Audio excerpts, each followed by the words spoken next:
Hello అండి, ఈరోజు recipe వచ్చేసి చియా సీడ్స్ తోటి ఫ్రూట్స్ కలిపి ఒక మంచి వెయిట్ లాస్ పుడింగ్ని ఎలా ప్రిపేర్ చేసుకోవాలో చూపిస్తాను.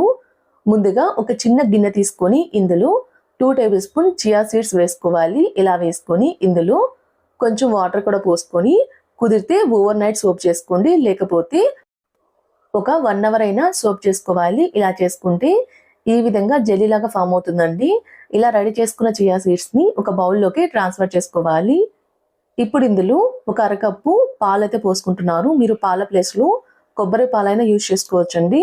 ఇలా పోసుకున్న తర్వాత ఇప్పుడు ఇందులోని ఒక 2 టేబుల్ స్పూన్ హనీ కూడా వేసుకుంటున్నాను.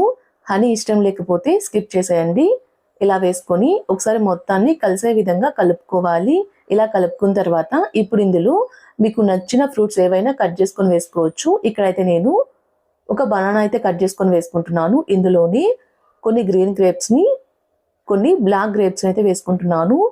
ఇలా వేసుకొని ఇందులో ఒక యాపిల్ని కట్ చేసుకొని వేసుకుంటున్నాను. ఇలా యాపిల్ కూడా వేసుకున్న తర్వాత మొత్తాన్ని కలిసే విధంగా ఓసారి కలుపుకోవాలి. ఇలా కలుపుకొని ఒక బౌల్లోకి సర్వ్ చేసుకుంటే హెల్తీగా మార్నింగ్ టైం బ్రేక్ఫాస్ట్లోకి చియా సీడ్స్ తోటి పుడ్డింగ్ అయితే రెడీ అయిపోతుందండి. వెయిట్ లాస్ అవ్వాలనుకునే వాళ్ళకైనా, షుగర్ ఉన్న వాళ్ళకైనా మంచి బ్రేక్ఫాస్ట్ రెసిపీ అండి ఇది.